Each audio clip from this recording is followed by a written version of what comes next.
Live India 24 channel में आप सभी का बहुत बहुत स्वागत है। आइए सुनते हैं मुंशी प्रेमचंद जी द्वारा लिखित उपन्यास सेवा सदन का भाग 43। क्या एक और नाव का प्रबंध हो तो अधिक लाभ हो सकता है? सदन ने कहा, जी हाँ, मैं भी इसी फिक्र में हूँ, लेकिन इसके लिए मेरा घाट पर रहना ज़रूरी है। शर्मा जी ने कहा, भाई यह शर्त तुम बुरी लगाते हो। शहर में रहकर तुम मुझसे अलग रहो, यह मुझे पसंद नहीं। इसमें चाहे तुम्हें कुछ हानि भी हो, लेकिन मैं न मानूंगा। सदन बोला, नहीं चाचा, आप मेरी यह प्रार्थना स्वीकार कीजिए। मैं बहुत मजबूर होकर आपसे यह कह रहा हूँ। शर्मा जी ने कहा, ऐसी क्या बात है जो तुम्हें मजबूर करती है? तुम्हें जो संकोच हो रहा है वह साफ साफ क्यों नहीं कहते? सदन ने कहा, मेरे इस घर में रहने से आपकी बदनामी होगी। मैंने अब अपने उस कर्तव्य का पालन करने का संकल्प कर लिया है जिसे मैं कुछ दिनों तक अपने अज्ञान और कुछ समय तक अपनी कायरता और निंदा के भय से टालता आता था। मैं आपका लड़का हूँ। जब मुझे कोई कष्ट होगा तो आपका आश्रय लूँगा, कोई ज़रूरत पड़ेगी तो आपको सुनाऊंगा, लेकिन रहूंगा अलग। और मुझे विश्वास है कि आप मेरे इस प्रस्ताव को पसंद करेंगे। विट्ठलदास बात की तह तक पहुंच गए।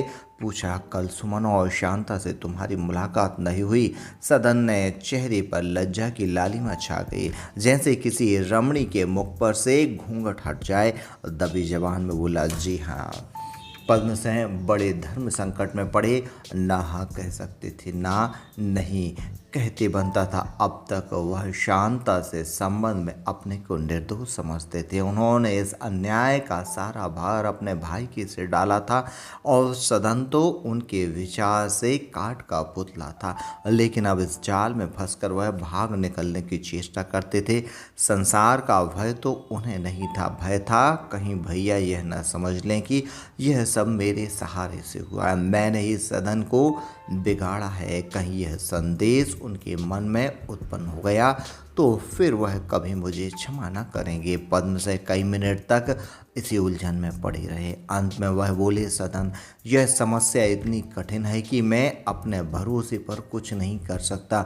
भैया की राय लिए बिना हाँ या नहीं कैसे कहूँ? मेरे सिद्धांत को जानते हो, मैं तुम्हारी प्रशंसा करता हूँ और प्रसन्न हूँ कि ईश्वर ने तुम्हें सद्बुद्धि दी, लेकिन मैं भाई साहब की इच्छा को सर्वोपरि समझता हूँ। यह हो सकता है कि दोनों बहनों को अलग रहने का प्रबंध कर दिया जाए जिसमें उन्हें कोई कष्ट ना हो, बस यहीं तक। इसके आगे मेरी कुछ सामर्थ्य नहीं है। भाई साहब की जो इच्छा हो वही करो। सदन ने कहा, क्या आपको मालूम नहीं कि वह क्या उत्तर देंगे? पद्मसेन बोले, हाँ यह भी मालूम है। सदन फिर फूला, तो उनसे पूछना व्यर्थ है।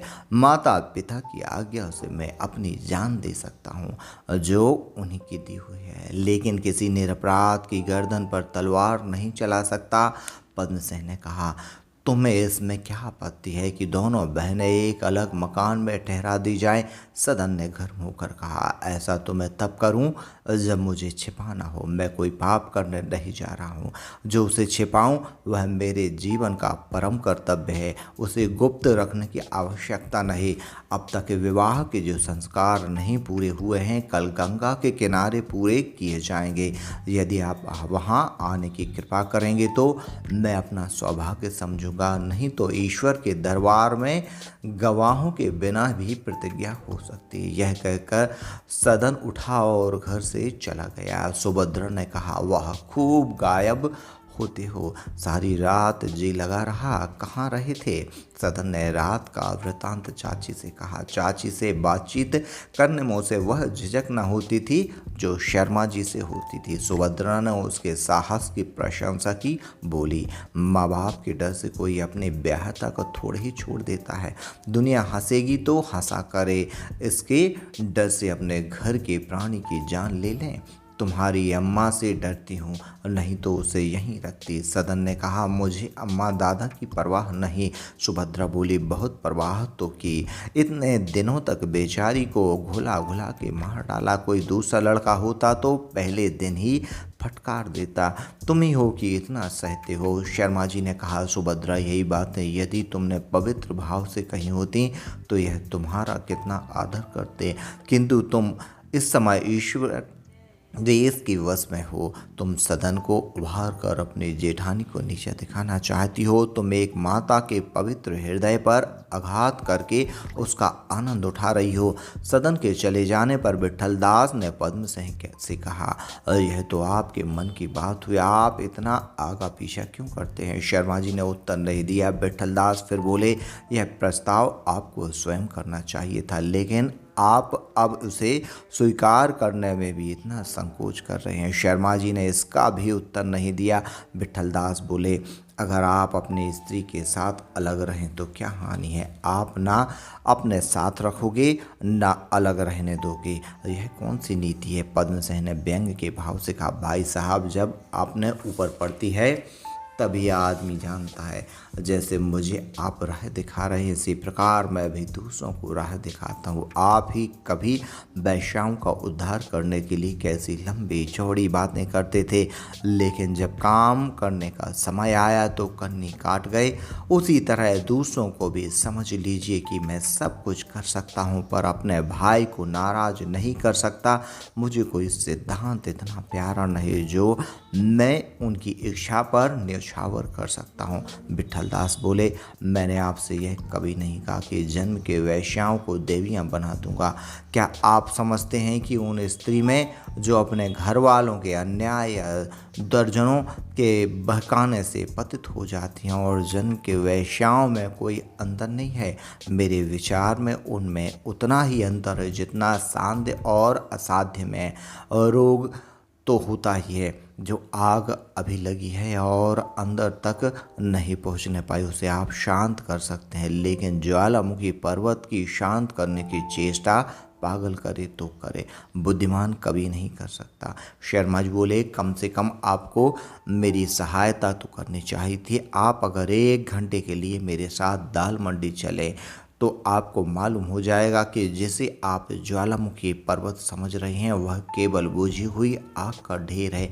अच्छे और बुरे आदमी सब जगह होते हैं, वैश्याएं भी इस नियम से बाहर नहीं है। आपको यह देखकर आश्चर्य होगा कि उनमें कितनी धार्मिक श्रद्धा, पाप जीवन से कितनी घृणा, अपने जीवनोद्धार की कितनी अभिलाषा है। मुझे स्वयं इस पर आश्चर्य होता है। उन्हें केवल एक सहारे की आवश्यकता है, जिसे पकड़कर वह बाहर निकल आए। पहले तो वह मुझसे बात तक न करती थी, लेकिन जब मैंने उन्हें समझाया कि मैंने वह प्रस्ताव तुम्हारे उपकार के लिए किया है जिसमें तुम दुराचारियों, दुष्टों तथा कुकर्मियों से पहुंच से बाहर रह सको, तो उन्हें मुझ पर कुछ कुछ विश्वास होने लगा। नाम तो ना बताऊंगा, लेकिन कई धनी वैश्याएं धन से मेरी सहायता करने को तैयार हैं। कई अपनी लड़कियों का विवाह करना चाहती हैं, लेकिन अभी उन औरतों की संख्या बहुत कम है जो भोग विलास के इस जीवन को छोड़ना नहीं चाहती। मुझे आशा है कि स्वामी गजानंद के उपदेश का कुछ ना कुछ फल अवश्य होगा। खेद यही है कि कोई मेरी सहायता करने वाला नहीं। हाँ, मजाक उड़ाने वाले ढेरों पड़े हैं। इस समय एक ऐसी अनाथालय की आवश्यकता है जहाँ वैश्याओं की लड़कियाँ रखी जा सकें और उनकी शिक्षा का उत्तम प्रबंध हो, पर मेरी कौन सुनता है। विट्ठलदास ने ये बातें बड़ी ध्यान से सुनी। पद्म सिंह ने जो कुछ कहा था वह उसका अनुभव था, और अनुभवपूर्ण बातें सदैव विश्वासोत्पादक हुआ करती हैं। विट्ठलदास को ज्ञात होने लगा कि मैं जिस कार्य को असाध्य समझता था वह वास्तव में ऐसा नहीं है। बोले, अनिरुद्ध सिंह से आपने इस विषय में कुछ नहीं कहा। शर्मा जी बोले, वहाँ लच्छेदार बातों और तीव्र समालोचनाओं के सिवा और क्या रखा है। सदन सिंह का विवाह संस्कार हो गया झोपड़ा खूब सजाया गया था और वही मंडप का काम दे रहा था। लेकिन कोई भीड़ भाड़ ना थी। पद्म सिंह उसी दिन घर चले गए और मदन सिंह से सब समाचार कहा। वह यह सुनते आग हो गए। बोले, मैं इस छोकरी का सिर काट लूँगा, वह अपने को समझता क्या है। भाभी ने कहा, मैं आज ही जाती हूँ, उसे समझा कर अपने साथ लेवा लाऊंगी। अभी नादान लड़का है। उस कुटनी सुमन की बातों में आ गया। मेरा कहना वह कभी न टालेगा। लेकिन मदन सिंह ने भाभी को डांटा और धमका कर कहा, अगर तुमने उधर जाने का नाम लिया तो मैं अपना और तुम्हारा गला एक साथ ही घोंट दूंगा। वह आग में कूदता है, कूदने दो। मेरा दूध पीता नादान बच्चा नहीं, यह सब उसकी जिद है।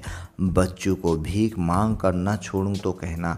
सोचते होंगे दादा मर जाएंगे तो आनंद करूंगा। मधु रखे, यही कोई मौरूसी जायदाद नहीं है, यह मेरी अपनी कमाई है। सबकी सब कृष्णार्पण कर दूंगा। एक फूटी कौड़ी तो मिलेगी नहीं।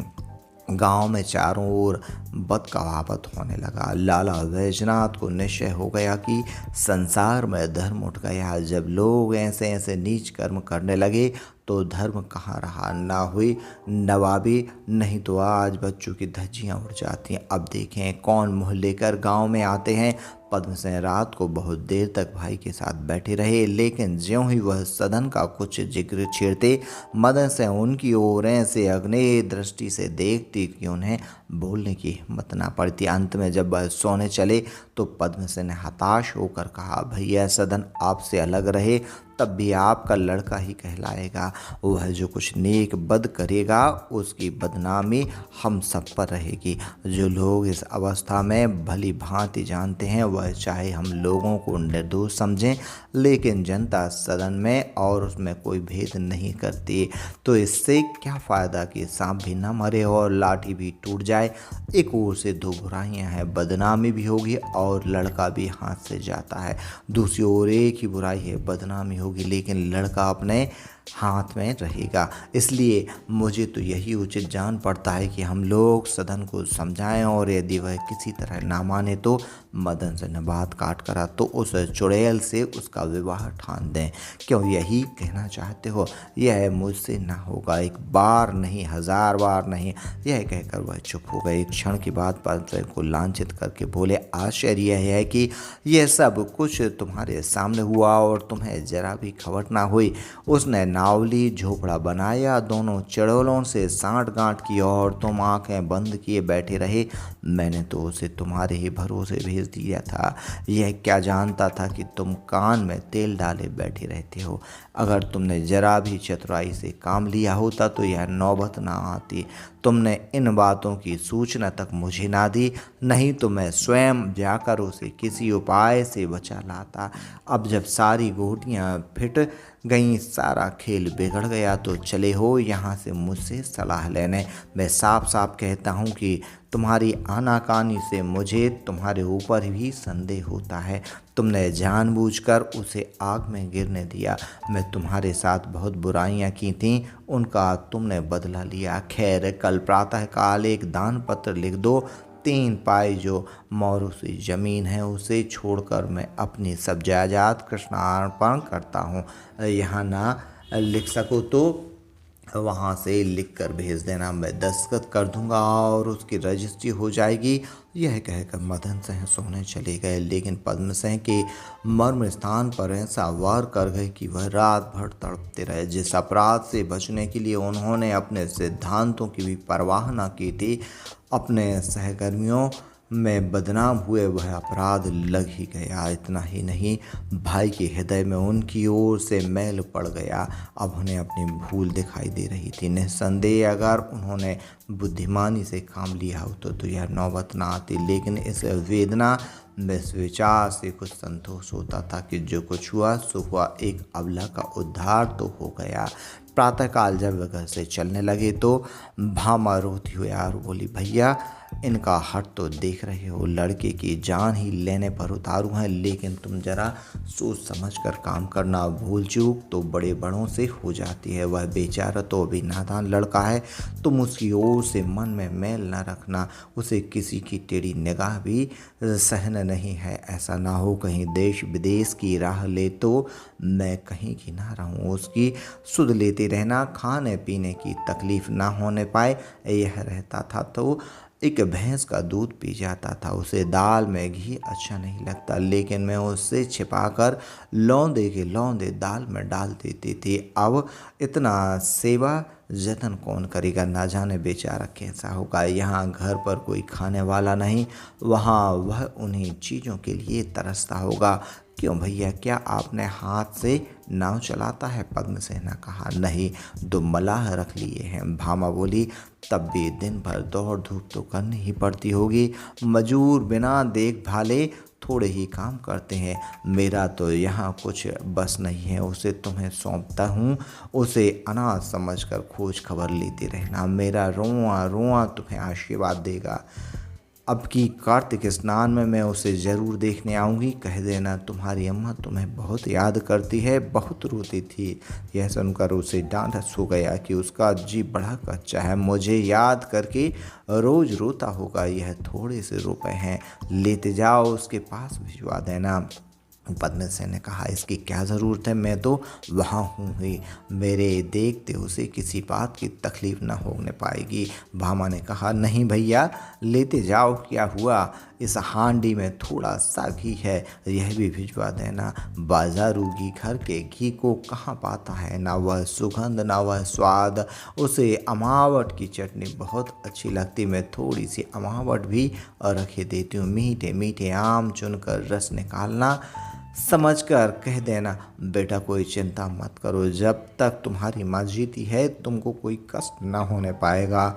मेरे तो वही एक अंधे की लकड़ी है, अच्छा है तो बुरा है तो अपना ही है। संसार की लाल से आँखों से चाहे दूर रख लूँ, लेकिन मन से थोड़े ही दूर कर सकती हूँ। जैसे सुंदर भाव के समावेश से कविता में जान पड़ जाती है और सुंदर रंगों से चित्र में, उसी प्रकार दोनों बहनों के आने से झोपड़ी में जान आ गई। अंधी आँखों में पुतलियाँ पड़ गईं।